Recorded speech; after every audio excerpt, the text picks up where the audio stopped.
জয়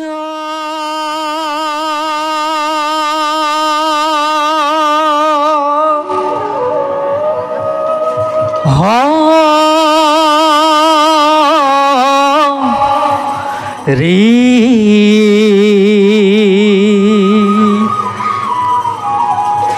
গো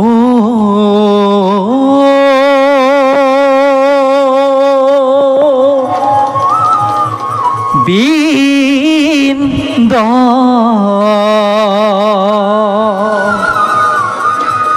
নারায়ণ রাম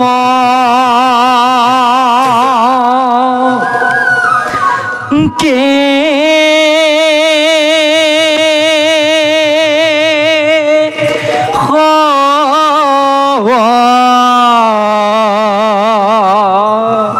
নারায়ণ হরি রাম রাম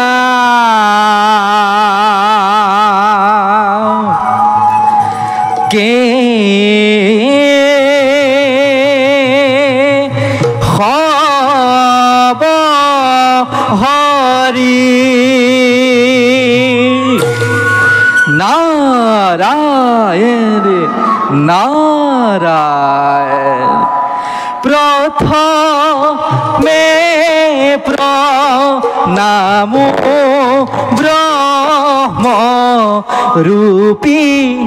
সনাতন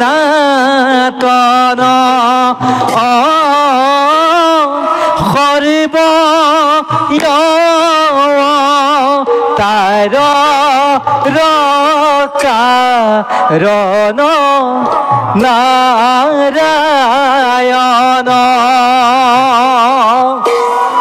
তোজুনাভি কমলত ব্রহ্মা ভৈ লাজাত যুগে যুগে অবতার ধরা অসংখ্যাত নারায়ণ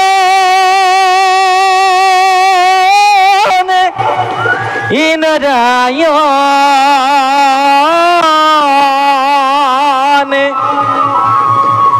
হরি মোর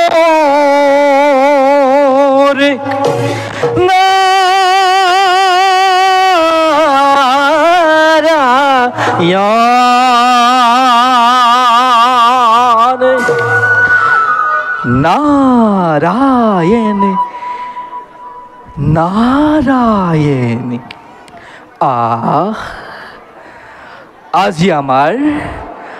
আজি আমার পরম সৌভাগ্য স্বয়ং বিশ্ব ব্ৰহ্মাণ্ডৰ গৰাকীকে স্বচক্ষে লভিল দৰ্শন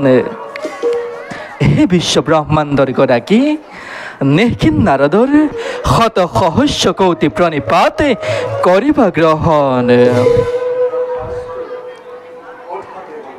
প্ৰভু হে প্ৰভু প্ৰভু অকলে অকলে একেবাৰে গভীৰ চিন্তাত মগ্ন আমি জানো তাৰ কিবা সম্ভেদ পাম প্ৰভু নাৰায়ণ ব্ৰহ্মা নাৰায়ণ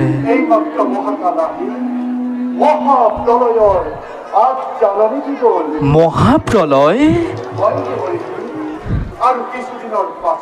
পাছত নাৰায়ণ প্ৰভু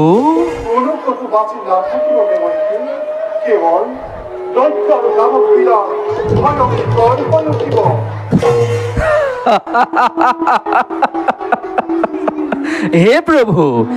এইবিলাক সংহাৰ কৰিবলৈ ৰুদ্ৰনো কিমান সময়ৰ প্ৰয়োজন দুষ্টক দমন আৰু শান্তক পালন কৰিবই লাগিব প্ৰভু নাৰায়ণ এবাৰ ধ্বংস হৈ যোৱা সৃষ্টি পুনৰবাৰ গঢ় ইমান সহজ অৱশ্য ঠিকেই এই মহাপ্ৰলয়ত কোনো কতো বাচি নাথাকিব প্ৰভু মহাকালে কি কৈ গ'ল মাজতো নাৰায়ণ জম্বুদ্বীপৰ ৰজা সত্যব্ৰত প্ৰভু সত্যব্ৰত মহাধাৰ্মিক ৰজা তেওঁৰ দ্বাৰাই আপুনি পুনৰ সৃষ্টি ৰক্ষা কৰিব পাৰিব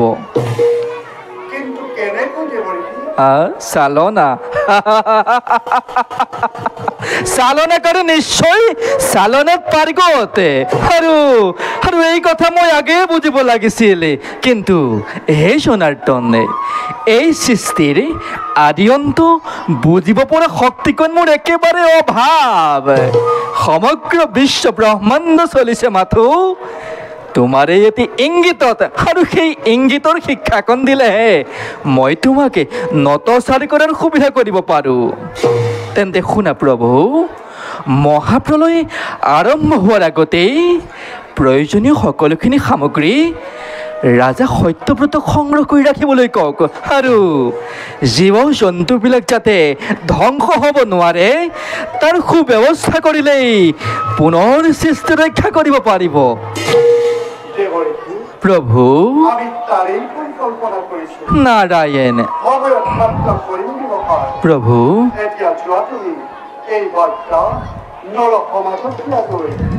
ভাল প্ৰভু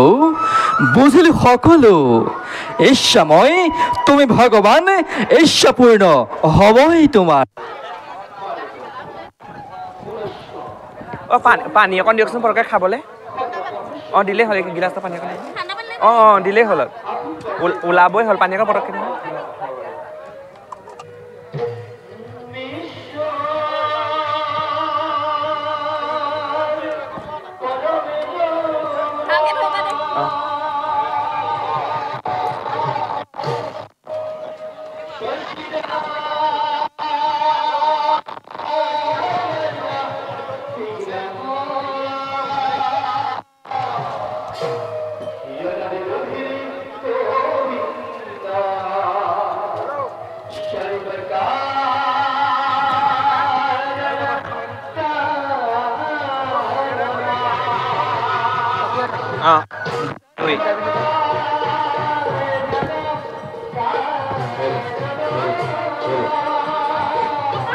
ওলাব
তুমি ওলোৱা মই যাওঁ দেই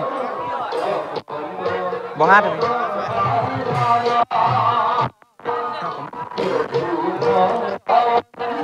এইটো অন কৰিলে নহয় কৰিলে ল'ৰাটাই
তথাস্তু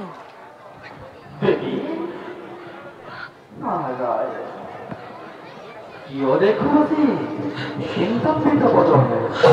ও ৰয়েছে নাকি বৈকুণ্ঠ পুৰীতে কিবা অমঙ্গল ও বৈকুণ্ঠ আহিলে লক্ষ্মী নাৰায়ণৰ যুগল মতে দৰ্শন কৰিবলৈ পাওঁ কিন্তু আজিহে তাৰ পৰা বঞ্চিত হ'ব লগা হ'ল আপুনি ঠিকেই কৈছে দেৱৰ্ষি ঠিকেই কৈছে প্ৰথমবাৰৰ বাবে বিষ্ণুবিহীন এই বৈকুণ্ঠপুৰী প্ৰভু নাৰায়ণে মোক লগত নিনিয়াকৈ কলৈকো নাযায় মোক লগত লৈহে নতুন আলোচনাৰ পাতনি মেলে কিন্তু আজি যে ইয়াৰ ব্যতিক্ৰম হ'ল মোক অকলে এই বৈকুণ্ঠপুৰত এৰি থৈ প্ৰভু নাৰায়ণ কৰবালৈ গুচি গ'ল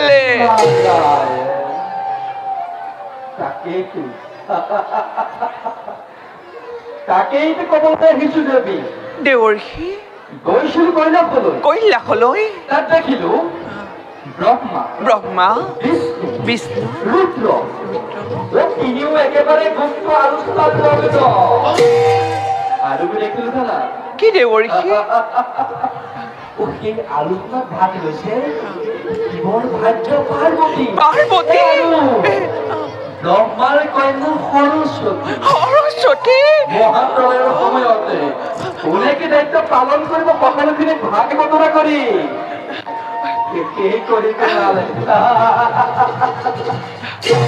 দেৱৰ্ষি আপুনি বাৰু নাৰায়ণক লগ পাইছিল নেকি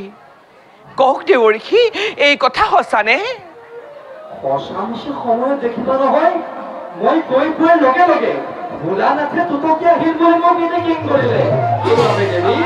তাতকৈ এখনটেকো নলৈ কোনে কোনে আহি বৈকুণ্ঠ পালো কি পৃথিৱী ধ্বংস হ'ব পৃথিৱীত মহাপ্ৰলয়ৰ সূচনা হ'ব অথচ মই গমকেই নাপাওঁ তেওঁলোকৰ গুপ্ত আলোচনাত যদি শিৱৰ ভাৰ্য পাৰ্বতী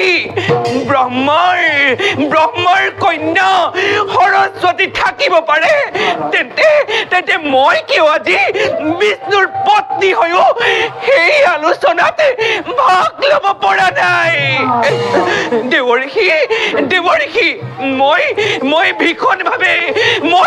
মই ভীষণভাৱে অপমানিত হৈছো কওক দেৱৰ্ষি মোৰ কৰ্তব্য কি কি দেৱৰ্ষি মহাপ্ৰলয়ৰ সময়ত দেশ শাস্ত্ৰসমূহ গুপ্ত কৰি সংগ্ৰহ কৰি ৰাখিবলৈ কাক দায়িত্ব দিছে তুমি জানা কাক দেৱৰ্ষি কাক ব্ৰহ্মাৰ কন্যা সৰস্বতী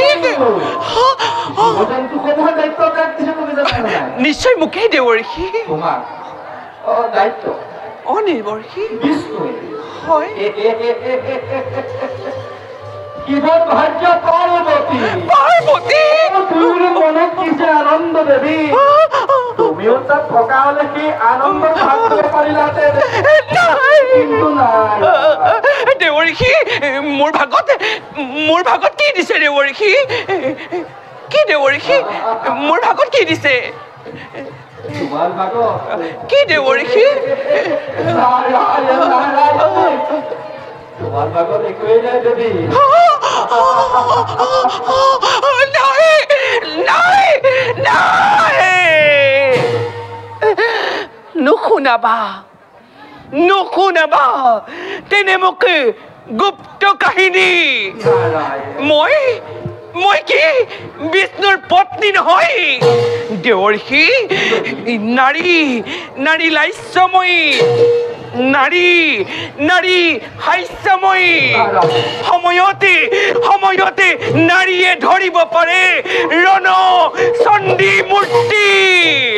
বিষ্ণুৱে বিষ্ণুৱে কি অকলে এই সৃষ্টি ৰক্ষা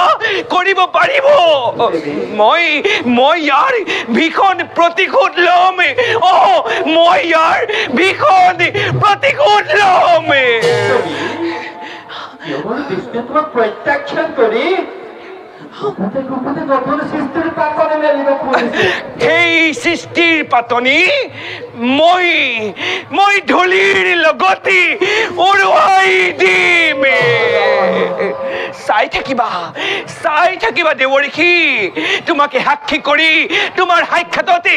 এক মহাপ্ৰলয়কাৰী দৈত্য সৃজন কৰি বিষ্ণুৰ সৃষ্টি মই ধ্বংস কৰিমেই কৰিম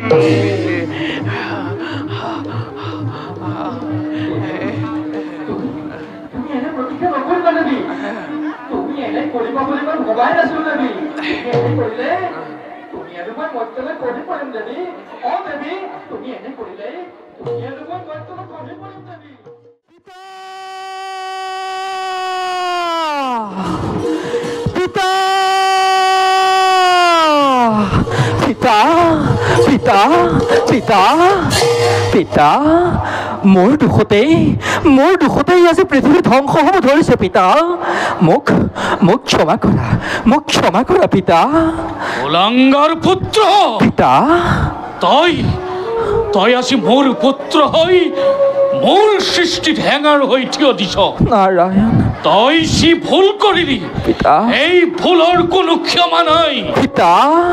তোৰ ভুলৰ বাবে আজি মোৰ সৃষ্টি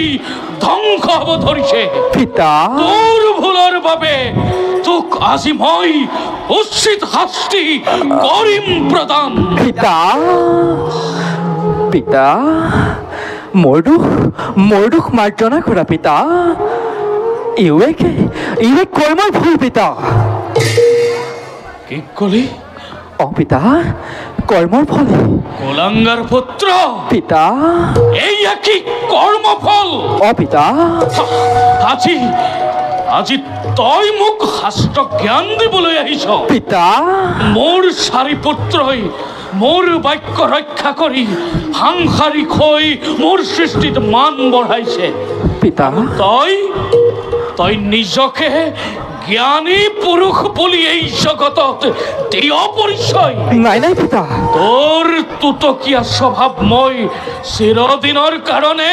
লুপ্ত কৰিম পিতা তোৰ ভুলৰ বাবে তোক আজি মই ব্ৰহ্মহাপ কৰিম প্ৰদান নাই পিতা কুলাঙ্গাৰ পিতা তোৰ ভুলৰ বাবে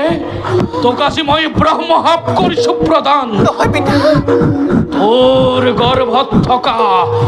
গভীৰ হস্ত জ্ঞান এই মুহূৰ্ততে লুপ্ত নাই পিতা নাই কেৱল সিমানেই নহয় পিতা এবাৰ কৰি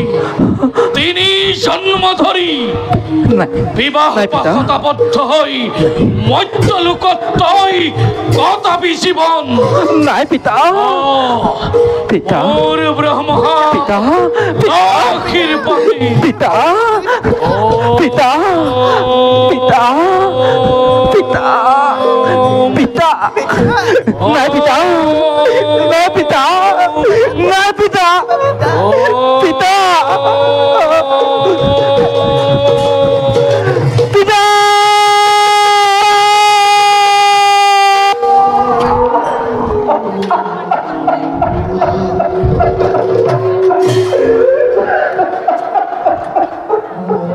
আপোনাৰ আছে আপোনাৰ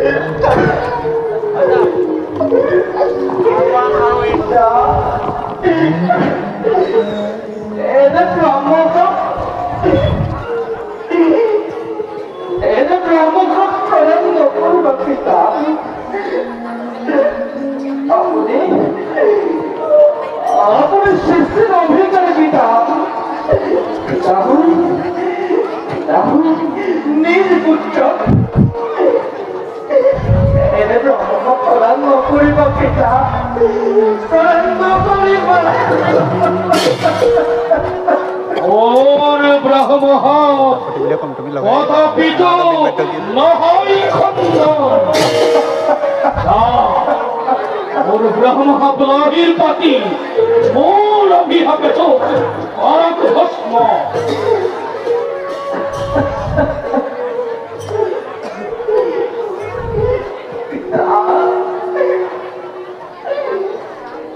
মোর হাজার বছর তপস্যার করোনার ফল তুমি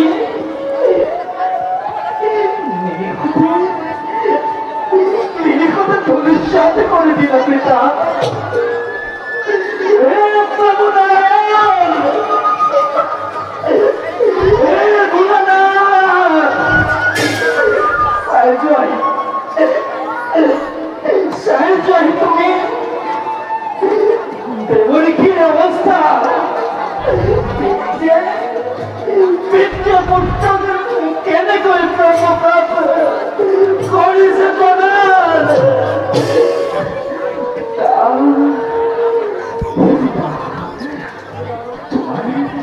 তুমি জন্মকর্তায় ললকে উদাহরণ উপায় পিতা উদার ফল পাইব ওম গোলাঙ্গার পুত্র ওর ব্রহ্ম হাত কদাপিত নহই খণ্ডন উদ্ধারের উপায় বিচারিত জিজ্ঞা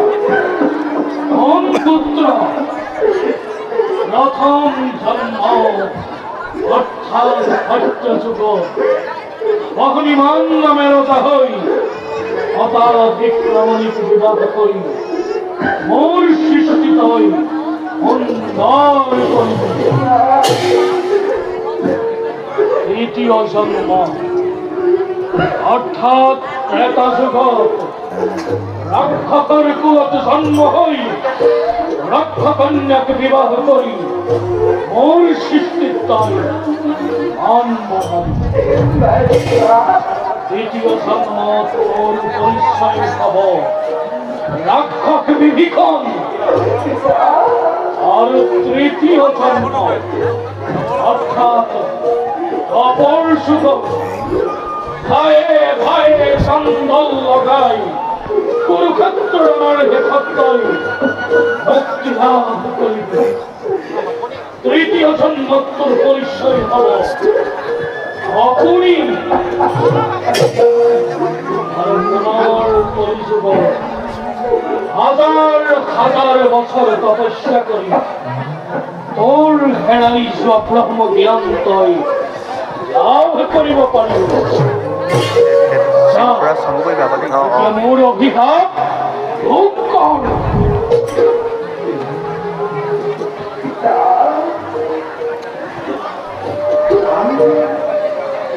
তোমার আইকাই নতুকিনে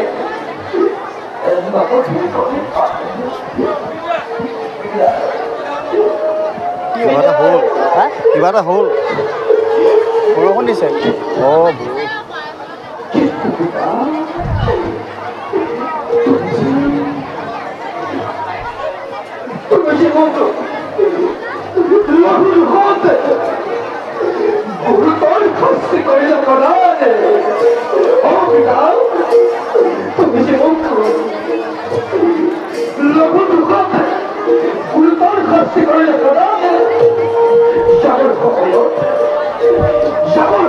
তুমি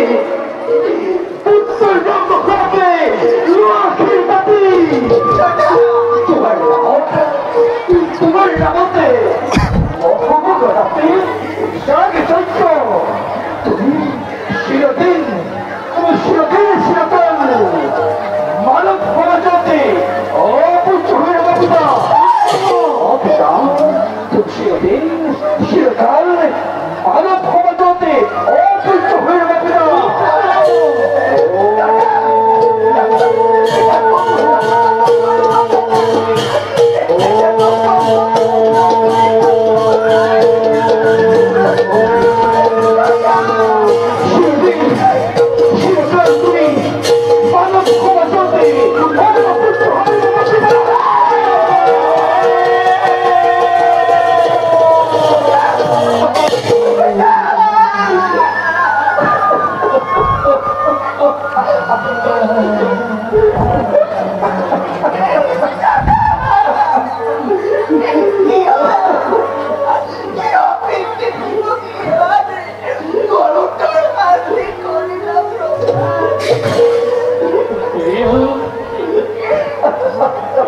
তুই কি করিলি পুত্র? তুই পুত্র হই পিতৃকাশী দিলি ব্রহ্ম।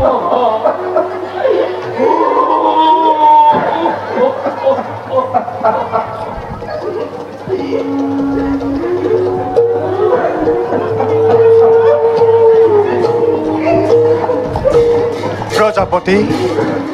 প্ৰজাপতি দেৱৰ্ষি ভূমিত কিয় পৰি আছে প্ৰজাপতি? দেৱৰ্ষি তোমাৰ বেন বাদ্য আজি কিয় ভূপতিত হৈ আছে দেৱৰ্ষি?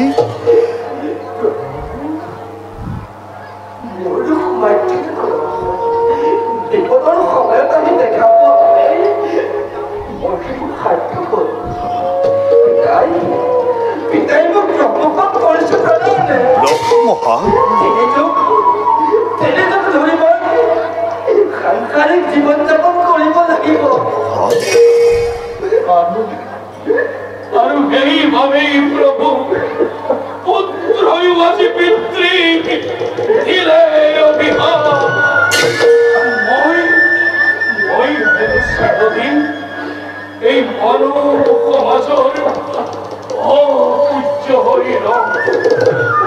মোৰ নামত নহ'ব কোনোদিন মন্ত্ৰ উচ্চাৰণ। মই অজ্ঞানীত প্ৰকৃত হ'ল প্ৰভু, মোক ক্ষমা কৰক। প্ৰজাপতি এয়া সকলো ভাগ্যৰ লিখন। ভাগ্যৰ লিখন কোনেও নোৱাৰে খণ্ডাব। আজি পৃথিৱীৰ পৰা লক্ষ্মীয়ে মাগিলে মেলানি। দেৱৰ্ষিও কক্ষচ্যুত হ'ল। এই সময়ত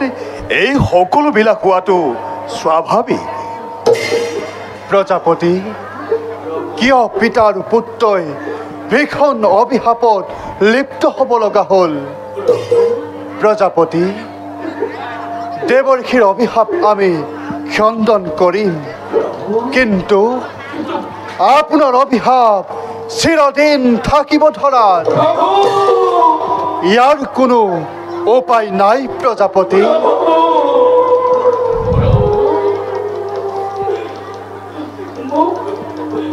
মোক আপুনি ক্ষমা কৰক প্ৰভু,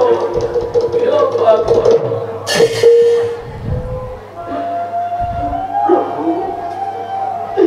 মোৰো প্ৰাৰ্থনা কৰক।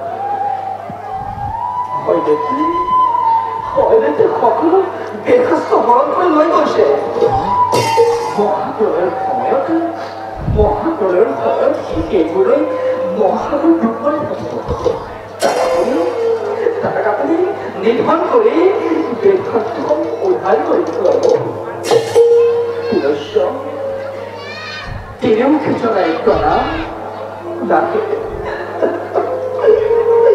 ডাকে মাগিৰ জুবিলে কিহতে